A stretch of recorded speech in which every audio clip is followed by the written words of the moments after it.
Morning, everybody. Now we are discuss about the chapter one continue of class 10th of history. The name was chapter the rise of national in Europe. इसको हम लोग discuss कर रहे थे. इसमें खास तौर पे हम लोग जो पिछले पार्ट्स में जो टॉपिक डिस्कस कर रहे थे the making of nationalism Europe उसको डिस्कस कर रहे थे. उसी को आगे बढ़ाते हैं. नेक्स्ट सब टॉपिक है द कंजर्वेटिज्म. कंजर्वेटिव्स से बना हुआ है. कंजर्वेटिव्स मीन्स जो पुरानी विचारधाराओं को या जो रूढ़िवादी हैं जो ट्रेडिशनल हैं उनको हम कहते हैं. तो कह रहे हैं जो कंजर्वेटिव्स जो थे believe that establish traditional institution, ये लोग पुरानी परंपराओं को सम्मान देते थे, उसको महत्व देते थे, ऑफ स्टेट एंड सोसाइटी, चाहे वो स्टेट्स की हों चाहे समाज की हों, like the monarchy the church social hierarchy property and the family should be preserve. ये लोग चर्च, किंग, सोशल हायरार्की जो पुराना सिस्टम था या प्रॉपर्टी के राइट्स को, इन सभी को प्रेफर करते थे. यानी ये पुरानी सोच के थे जो राजा के सपोर्ट में थे, चर्च के सपोर्ट में थे. मोस्ट कंजर्वेटिव्स, कुछ कंजर्वेटिव्स जो थे, however did not propose a return to the society to the pre revolutionary days. rather they realized that modernization could in the fact extend traditional institution like the monarchy.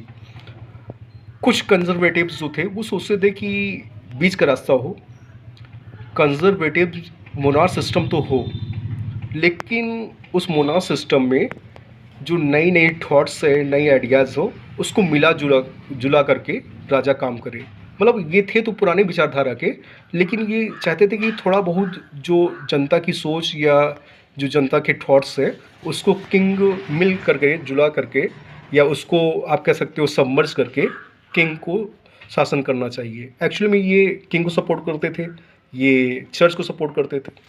Second आते हैं point. In the 1815 में representative of the European power Britain, Russia, Persian, Austria, ये चारों देश जो है Britain के थे, मेट टू वियना में एक जगह मिले and draw up the statement for Europe. उन्होंने एक स्टेटमेंट को फॉलो किया. The Congress was hosted by the Austrian chancellor duke Metternich. Underline करिए या इसको बहुत याद करिएगा. कांग्रेस ने उसमें होस्ट किया था फ्लैग को, जिसको कि ऑस्ट्रिया एक देश है, उसके चांसलर मैट्रिच.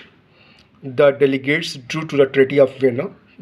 वियना एक जगह का नाम है जहाँ पे ये संधि हुई थी जिसमें कई देशों के डेलीगेट्स आए थे, जिसको ट्रेटी ऑफ वियना कहते हैं. ऑफ द 1815 में with the object of the undoing most of the changes that had come about in the Europe during the Napoleonic War.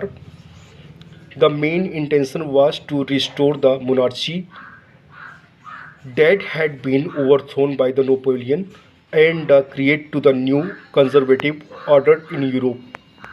देखिए, अगर आपको ये बात याद हो, इन 1815 में नेपोलियन की डेथ हुई थी या वो मारा गया था, क्योंकि 1804 में नेपोलियन कोड लागू किया था और वो एम्परर या डिक्टेटर रूप में था. तो उसकी मौत के बाद जितने भी यूरोप के जो राजतंत्र थे, इन्होंने वियना में एक संधि की और ये चाहते थे कि फिर से यूरोप में राज सत्ता वापस आए, मतलब राजा का तंत्र हो. क्योंकि आपने देखा कि इसके पहले मैक्सिमिलियन रॉबस्पायर ने लोकतंत्र की बात कही, वहाँ पे फ्रांस में डेमोक्रेटिक रिपब्लिक की बात हुई ना, मतलब उसके पहले जो है मतलब डेमोक्रेटिक मोनार्च की बात आई थी. तो ये लोग चाहते थे कि वहाँ पे फिर से यूरोप में राजतंत्र हावी हो, पुरानी व्यवस्था कायम हो. Conservatives regime setup in the 1815 were autocratic. Most of them impose the censorship of law. बहुत से लोगों ने प्रेस की स्वतंत्रता पर रोक लगाने की बात कही. To control what the newspaper, books and play songs reflected the ideas of the liberty and freedom of the associated with the French revolution. तो आप देख सकते हैं कि पहले लोगों ने आंदोलन करके राजा को हटाया फ्रांस से, वहाँ पे मैक्सिमिलियन रॉबस्पायर का शासन आया, उसके बाद फिर नेपोलियन बोनापार्ट का शासन आया. तो देखिए, ये हो तो रहा था फ्रांस में, लेकिन दिक्कत क्या थी, फ्रांस के अगल बगल जो राजतंत्र या जो राजा लोग थे, उनको ये खतरा था कि आज ये फ्रांस में हो रहा है, कल उनके देश में भी हो सकता है, क्योंकि डेमोक्रेटिक आइडियाज़ लिबर्टी इक्वलिटी की बात पूरी यूरोप में फैलेगी और इससे राजतंत्र खत्म हो जाएगा। तो इसीलिए उन्होंने नेपोलियन की डेथ के बाद, नेपोलियन की मृत्यु के बाद, नेपोलियन बोनापार्ट की मृत्यु के बाद उन्होंने सभी राजाओं ने एक संधि की और जिसमें उन्होंने पुरानी व्यवस्था को इस्टेब्लिश करने के लिए काम करने का भरोसा दिया। आगे आते हैं नेक्स्ट टॉपिक है द रिवोल्यूशनरीज।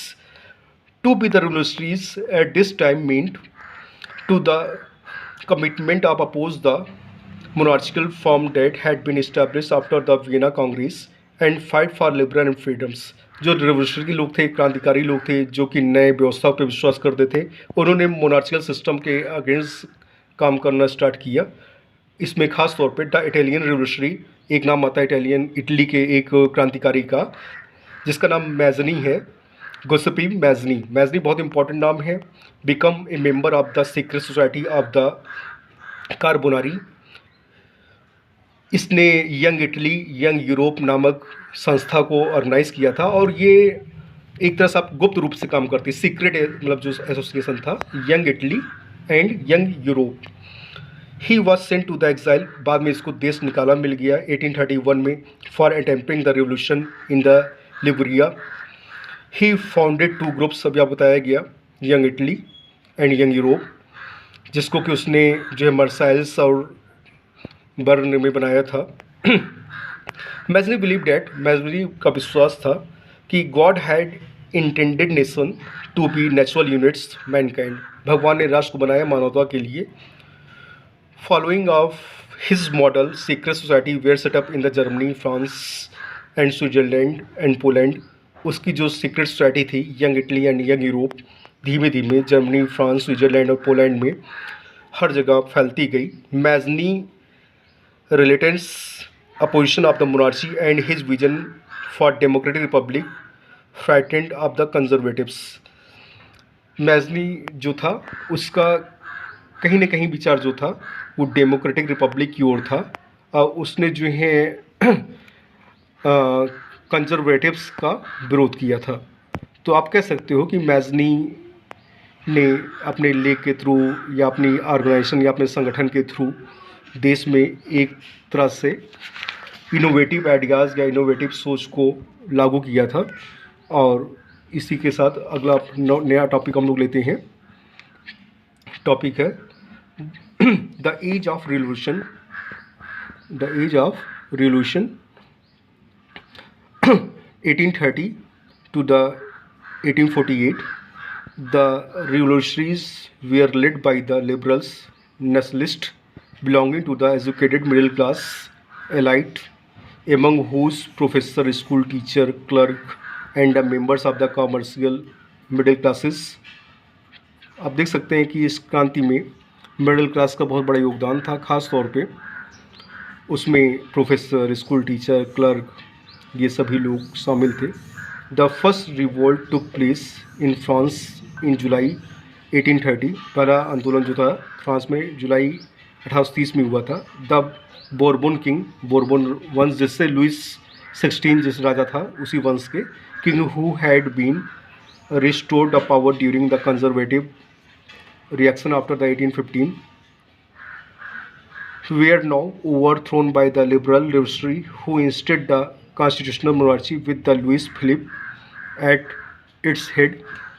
देखिए ये सब पूरी कहानी जो है लुइस 16 की डेथ के बाद या नेपोलियन बोनापार्ट की डेथ के बाद हो रही थी और वहाँ उन्होंने फिर से कंजर्वेटिव के सामने कहीं ना कहीं आंदोलन किया, उसको नष्ट करने की कोशिश की। The growth of the revolutionary nationalism in Europe is part of the struggle for the independence among the Greek which began to the 1821 poets and artists laud the Greek as the cradle of European civilization and mobilize the public opinion and support to the struggle against a Muslim empire। The Treaty of Constantinople of the 1832 recognized the Greek as the independent nation।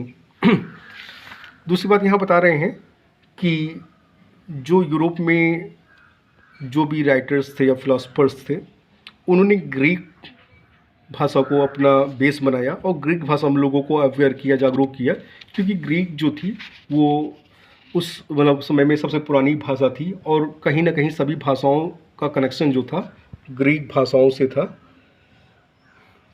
और कहीं ना कहीं इस language को उन्होंने एक broad identity दी, पहचान दिया यूनिफिकेशन के लिए लोगों को।